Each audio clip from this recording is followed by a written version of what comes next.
नमस्कार। राधे राधे, हर हर महादेव। मैं आपका आचार्य देव। ब्रह्मांड में एक बड़ी घटना घटने वाली है।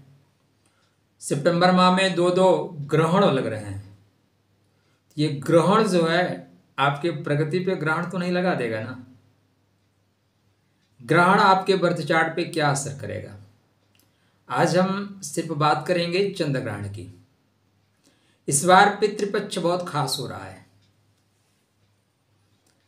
पितृपक्ष ग्रहण से आप ग्रहण होगा, उसके बाद पितृपक्ष आरंभ होगा और पितृपक्ष समाप्त होते ही ग्रहण होगा। तो दो ग्रहण के बीच में पितरों का जो है आवागमन हो रहा है। तो ये ग्रहणों की पहले मैथमेटिक्स समझते हैं। आपके लगन पे, आपके राशि पे क्या प्रभाव देगा। वृश्चिक लगन, वृश्चिक राशि के जातकों के लिए यह वीडियो है। जल्दी समाप्त करने की कोशिश करूंगा। तो ग्रहण भारतवर्ष में दिखाई देगा, इसलिए इसकी मान्यता 100% है।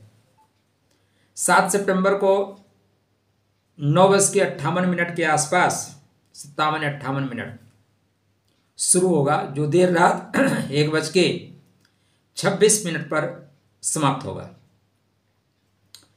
क्योंकि ग्रहण लग रहा है तो इसका सूतक भी लगेगा। सूतक का तात्पर्य है कि उस बीच में खाना वाना नहीं खाना है, बस खाना ही नहीं खाना है। शास्त्रकार औरतों को, महिलाओं को ट्रेवलिंग के लिए मना करते हैं, लेकिन आजकल वो दौर नहीं रहा। सभी को बाहर निकल के काम करना पड़ रहा है। यह नियम गर्भवती महिलाओं के लिए लागू होगा। तो गर्भवती महिलाएं इस दिन जो है ट्रेवलिंग ना करें, यात्रा ना करें। बकाया को करना पड़ेगा, करना ही पड़ता है। तो चैनल को सब्सक्राइब भी कर लीजिएगा। यह आखिरी चंद्र ग्रहण है, यह पूर्ण चंद्र ग्रहण होगा। यह ग्रहण कुंभ राशि पे लग रहा है। कहाँ लग रहा है? कुंभ राशि में। नक्षत्र जो है वो पूर्व भाद्रपद नक्षत्र में लगेगा। ठीक है। इसको शास्त्रकार कहते हैं कि यह नक्षत्र, शास्त्रकार नहीं, खगोलविद कहते हैं कि यह नक्षत्र रक्तिम वर्ण का होगा, ब्लड मून। चंद्रमा भी रक्तिम, चंद्रमा का कलर क्या है? सफेद कलर है, लेकिन चंद्रमा भी लाल हो जाए। और सामान्य शब्दों में हम कहते हैं कि काहे लाल पीला हो रहे हो, मतलब गर्म हो रहे हो। तो शांत व्यक्ति भी गर्म हो सकता है। गर्म कब होता है? जब आपके काम रुकने शुरू हो जाते हैं, तब आप गर्म होते हैं। तो ये ब्लड मून जो ग्रहण है, ये वास्तव में क्या प्रभाव देगा? ठीक है, चलिए।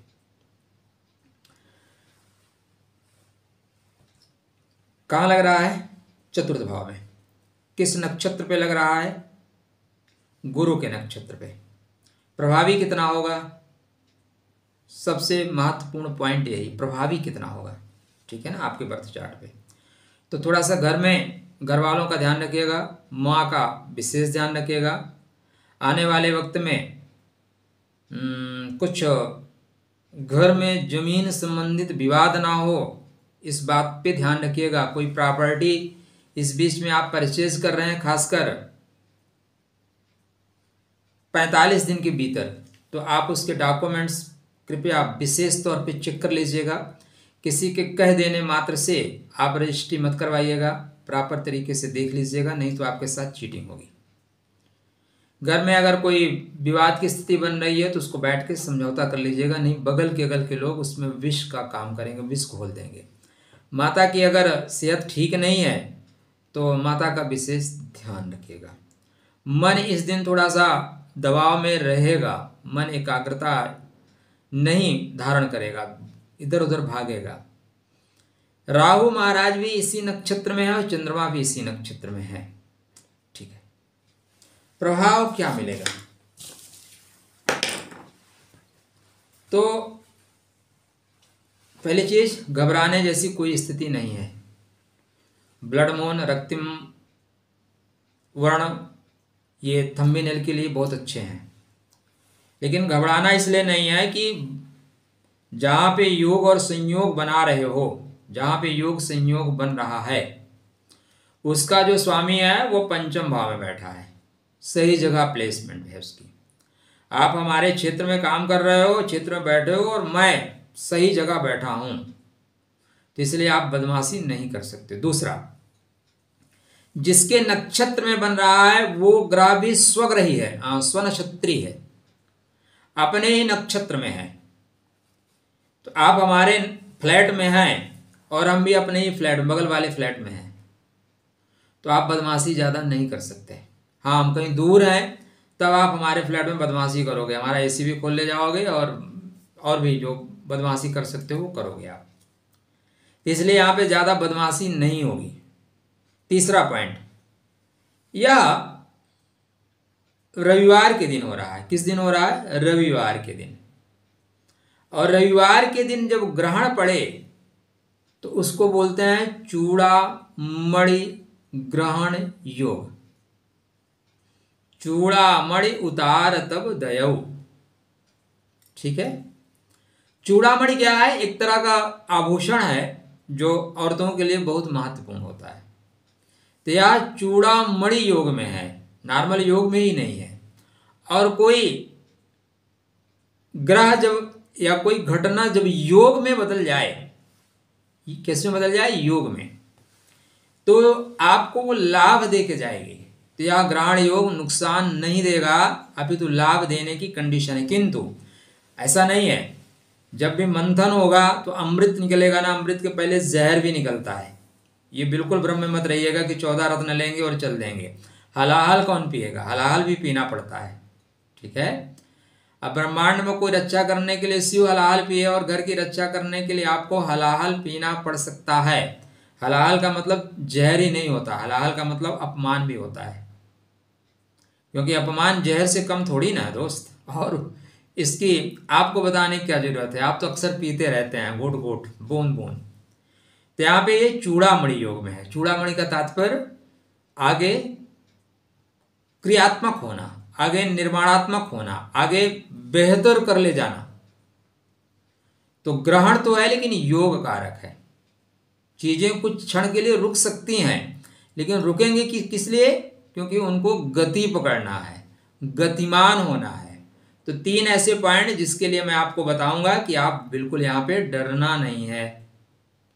जैसे ग्रहण के बाद पितर आ रहे हैं, तो क्या है, आप तो ये मान लीजिए कि रोशनी बंद और जो महत्वपूर्ण व्यक्ति आना है उनको अंदर, किसी को पता ही नहीं चल रहा कौन आया कौन नहीं गया। लाइट ऑफ, विशेष व्यक्ति आ रहे हैं, लाइट ऑफ करो, सीसीटीवी कैमरे में पता नहीं चलेगा कौन आ रहा है। तो लाइट ऑफ, चंद्रमा की लाइट ऑफ, पितर प्रकट। और उधर सूर्य की लाइट ऑफ, पितर गमन। मतलब कौन क्या लेके आ रहा, कौन लेके जा रहा है, पता ही नहीं चल रहा है। तो इसका आप उपयोग करें। दूसरा पॉइंट, जिसके नक्षत्र में हो रहा है वह ग्रह स्व के नक्षत्र में है, खुद के नक्षत्र में है। अगर वह ग्रह कमजोर होता तब प्रॉब्लम होती, ठीक है। तीसरा पॉइंट यह है कि यह चूड़ामणि योग में है। तीसरा पॉइंट यह है कि जिसके राशि पे हो रहा है उसका स्वामी पंचम भाव में बैठा है, 5वें घर में बैठा है, ज्ञान के घर में बैठा है, भविष्य निर्माण के घर में बैठा है और अपने नक्षत्र में बैठा है। तो भाई कहाँ से होगी? आप हमारे यहाँ मीटिंग करो, हमारी पुलिस, हमारा प्रशासन, सब कुछ हमारा सीसीटीवी कैमरा। आप बदमाशी क्या करोगे? पकड़ेंगे और पीटेंगे अगर बदमाशी किया तो। उसी तरह यहाँ पे ग्रहण योग का भी प्रभाव है आपके लिए, बिल्कुल निश्चिंत रहिए। ग्रहण योग से डरना नहीं, ग्रहण योग का उपयोग करिए। उपयोगिना जीव लक्षणम, क्या उपयोग करिए? चूंकि ग्रहण योग तंत्र योग के लिए है, तंत्र साधना, मंत्र साधना, और जो भी कुछ इस तरह की साधनाएं आप कर सकते हो, साधना करिए, अनुष्ठान करिए। आप जितना भी 4-5 घंटे में हो सकता है। खान पान पे परहेज करिए, कभी कभी व्रत रहा करिए। व्रत का मतलब दृढ़ इच्छा शक्ति। हम हमारे यहाँ बड़े मज़ेदार लोग हैं, जब व्रत रहते हैं तो एक लिस्ट बना लेते हैं, आज व्रत रहेंगे, इतना काजू खाना, इतना काजू लाओ, इतना आलू लाओ, इतना मूंगफली, इतना नारियल, इतना काजू वाली मिठाई। अरे भैया, आप पिकनिक मना रहे हो क्या? उप मतलब नज़दीक, वास मतलब रहना। भगवान के नज़दीक रहने को उपवास कहा गया है। और हम उपवास को क्या सोचते हैं? अन्न का परित्याग कर देना। अन्न परित्याग कर देंगे, बकाया दबा के खाएंगे, सेहत बनाएंगे, नहीं। हमारे यहाँ अन्न का परित्याग, जल का परित्याग इसलिए किया गया है, हम मूल चीज़ों को भूल गए। मूल चीज़ें हैं ही नहीं भाई। चाय बेचने से कोई प्रधानमंत्री नहीं बन सकता, ये मूल चीज़ है, मेहनत करने से बनेगा। तो मूल चीज़ ये है कि ज़्यादा खाना खाओगे तो बार बार फ्रेश होने जाना पड़ेगा, ज़्यादा पानी पियोगे तो बार बार लघुशंका के लिए जाना पड़ेगा, आप अपवित्र हो जाओगे।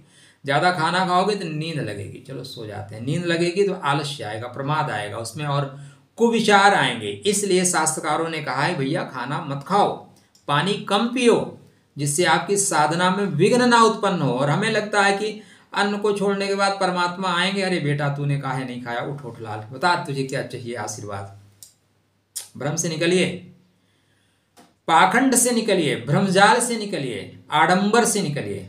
निकलना जरूरी है। तुम इस समय जप करिए, जो भी जप आप करोगे ना, जैसे नॉर्मल बारूद वरूद को लेके आप जला दो, फुस से हो जाएगा। उसी बारूद वरूद को बढ़िया सब बांधो, वो जितना दबाव बनाओगे उसमें आग लगाओगे और वो विस्फोट करेगा तो बहुत दूर तक आवाज़ जाती है ना। उसी तरह ये जो ग्रहण का काल होता है, इसमें वातावरण आपका आच्छादित होता है और जब आपकी एनर्जी निकलती है ना तो बहुत दूर तक जाती है। तो जो भी आप जप तप अनुष्ठान करना चाहें करें, यह एक बेहतर संयोग है। तो डरिएगा नहीं और इसका आप उपयोग करिए। उपयोगिना जीव लक्षणम, आपदा प्रबंधन करना सीखिए। राधे राधे, जय श्री कृष्णा। पितृपक्ष पे वीडियो बनाना शेष है, कोशिश करता हूँ जल्दी बना के दूँ। राधे राधे।